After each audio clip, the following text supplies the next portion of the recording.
All good? Yeah. Awesome. Okay. Hey, Lama. Yeah, I'm super psyched to talk with you. We chatted a few days ago, and I wanted to kind of formalize it and put it down into stone, so to speak. Yeah. But what we initially talked about was collectivism and individualism, and sort of like how that's playing out with religion right now in the information age. And since we talked, I went back to check about like whether religion is sort of like declining or not, and it's actually not really in a change state. People are joining smaller sects or finding a more meaningful part of their religion for themselves, and often like falling off the map as far as like, you know, Islam or like Christianity goes. Yeah. But they're still religious. They're just not getting counted. So I wonder what you think this kind of like more individualistic movement means for like the survival of these larger social collectives and movements.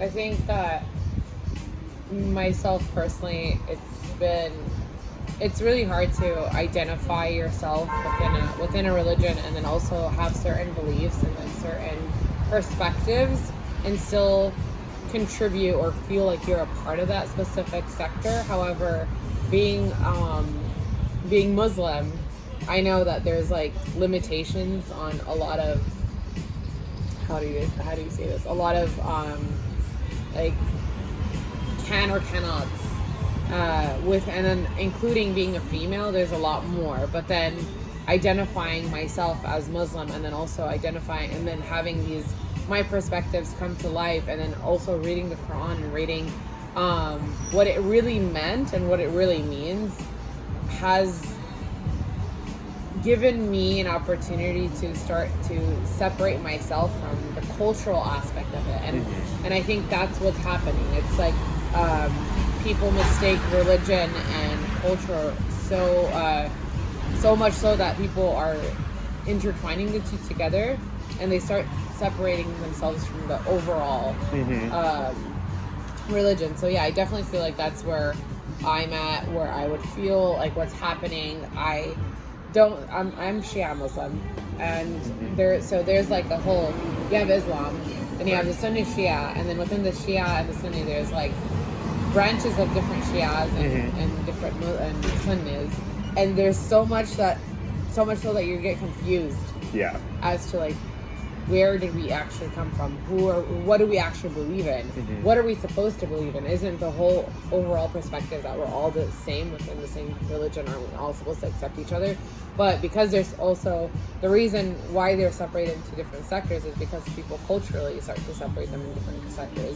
And within those sectors, you have people who are just not finding their way and not finding that it's not making sense to them because it's misinterpreted so many times.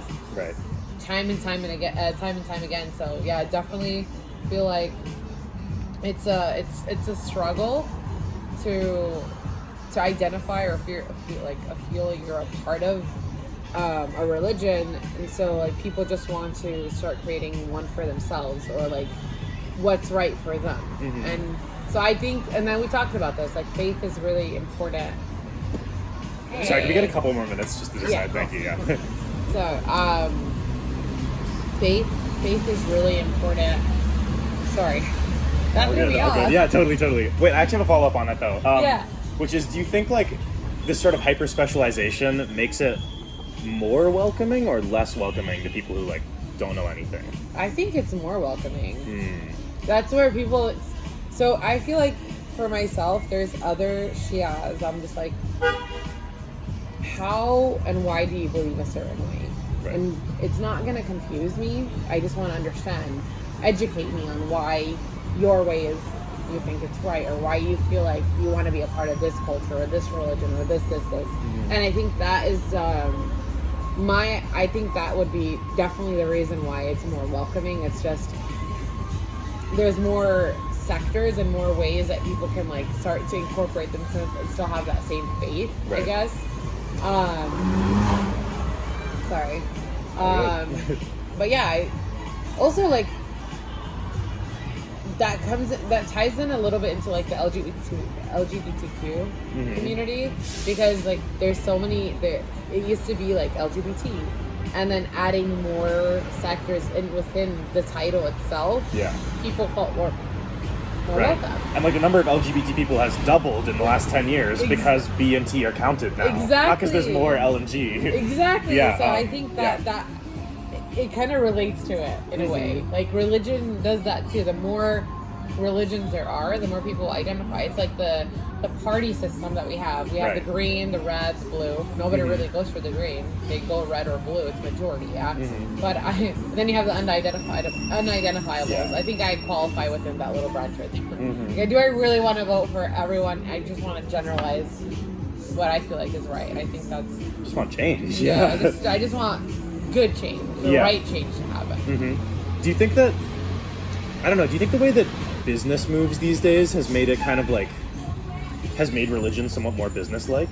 Because I definitely think there's like very concretely like squads of people tasked with, for example, like bringing more Protestant Christians in, or like social media efforts for a Baptist church or that kind of thing. You know, like there's all this like advertising for it now. Do you think that it like makes it more business-like and transactional? Yes and no. So I think religion shouldn't turn a profit. I don't think so, and that's where the mistake is happening right now, is that people are trying to turn a profit over everything, Right. and people don't really see the right. They're not looking at it the right way. So I think that religion shouldn't turn a profit. However, it is marketed because like, and also in the wrong way too. Like you will see like these people walking out with the signs like Jesus is the way, or you're gonna be burned in hell if you don't do this and you didn't do that. If you're not a Christian, you're gonna die and you're not gonna be forgiven. And blah blah blah. Right. It's all these little things that come into mind, and I think that having said that, a lot of businesses are taking the opportunity to incorporate religious holidays into their sale and marketing techniques and strategies, and because they're doing so, religion is also being misinterpreted. However, it's a bit of a scheme into like doing like getting people to like embrace it instead of, and I don't think that getting people to join and become a certain religion should be a goal. It's more or less to educate them, and I think that's where it's confused. You should educate yourself and feel like you are a part of it. I educated myself in Judaism, in Orthodox Judaism. I educated myself in Christianity, Catholicism. Can't even say the word. For sure. Catholic. Yep. Definitely. Let me make that sense. And then of course in Islam, and the different versions of Islam there is, and Buddhism. I think that it's such a good slip. I've never heard that before. It's because I said Judaism. Just like, I don't know why I did that, but I think that's love it. That's where I'm educated on the subject, and why I felt like Islam is the right path for me. Right. That's the answer to your question. So No, that's a great answer. Wow.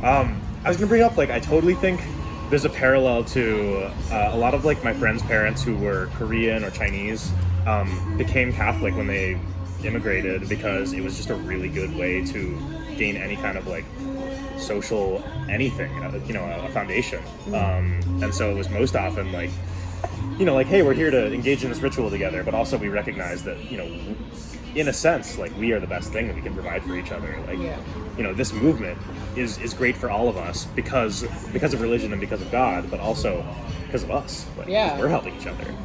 So I do kind of see that coming back in a strong way, and I think it's become necessary in a lot of ways. I just hope that it doesn't end up with a lot more radicalization. I totally agree with you. I think that's where there's so much confusion as to. Also, when you're immigrating here, it's adapting to where you're coming from, a specific country that's like majority a specific religion, and adapting into a country that's westernized and it's like all is accepted. It's kind of new and unfamiliar to you, and so you have to feel like some people will convert just for the sake of like adapting and adaptation. However, is it the right choice, or do you want to do this, or do you think the space will accept you for who you are? Yeah. It's a bit of both to me. And I agree with you. It's just it's with radicalization. Sorry. Like, should we? Yeah. I feel so bad. It's all good. It's all good. Almost done. Yeah. Sorry. I'm No, like, train of thought. I got you. Yeah, I was gonna jump off that and ask sort of, I guess, how you feel like your past moving within an organization like that, and like all the different ways that you have to be both like diplomatic and like familial and like friendly all the time. Like how that shapes your sense of business, and especially like, you know, like we both do like e-commerce stuff. It's not the most person-to-person work, and yet like the person-to-person things we do totally, you know, writes the book on how we deal with that. So how do you feel like it influences your work? Ooh, I've always been a personable person in general. I like to communicate with people. And before I got into e-commerce, I was in the retail industry where I was like working on the floor, working with people. I just felt like I needed a little bit more privacy, and I wanted to think creative and think out of the box. And the only way I could do that is if it was just me, myself, and I in a quiet workspace, or I work collaboratively with other people in the office. However, my best ideas come when I'm alone, if that makes sense. And I think that everything I do and when I associate with people, like earlier today, you saw that I'm very friendly overall, and I think that just says a lot about my character, and it makes me think about how I can be the customer, how I think like the consumer. I begin to think like the consumer in general, and I think that does also reflect on how I manage a team and how I associate and collaborate with other people, and that just overall, it's just the idea of communicating in person.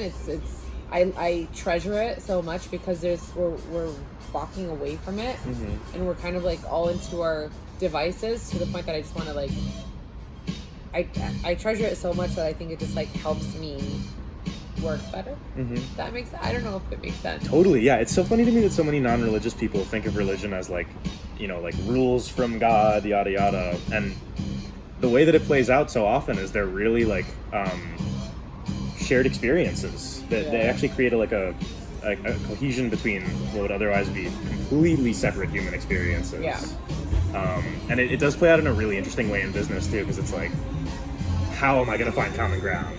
Like, you know, like, how am I going to understand this person who is totally different from me? Like, it's acceptance. I think you have to also be open to listening. And a lot of people don't do that. And there's a lot of clashes in workspaces because people don't agree. You're not supposed to have. You're not. It doesn't mean you have to agree with the other person. You can have your differences, right? But you just have to accept their differences. And I think that's where people have issues. People are having issues accepting each other's differences and differences of opinion. Like, I might think a certain way in my religion, but I also might think a certain way in the way I do things in work and etc. But you just have to accept me and my thought process, and I will accept you and your thought process. We don't have to agree on everything. I think that's what makes us human, and that's what makes us collaborate more. And that's where that big ideas really come from, rooted from. It's like the differences of opinion and the differences of just overall. You know, in work environments and in your personal life. It's really important. I think that's also what they say. Parts of relationships, opposites attract. I think that's a huge. It didn't come from nowhere. Oh yeah, I mean, it didn't come from nowhere. Yeah, like you need one-to-one people drive each other insane so quickly. It's like everybody thinks they'd want to hang out with themselves, you know. I do too all the time, but then I realize, no, I wouldn't. Then it's like, no, I would drive myself insane. Crazy. I'd fight with myself daily. Wow, that's awesome. I kind of almost feel like that'd be a great note to end on, unless you have other stuff you want to chat about, or you know, like this made you think of.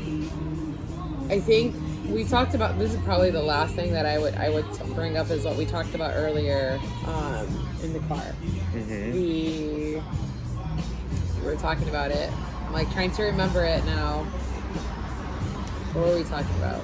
We talked about so much that I don't even remember what we talked about. You know what? It is okay. It is okay. Yeah. I think that's a good note. Do this again sometime. Whenever. Thank you so much for this. Of course, All right. anytime. I'm gonna let them take our order now. Yeah.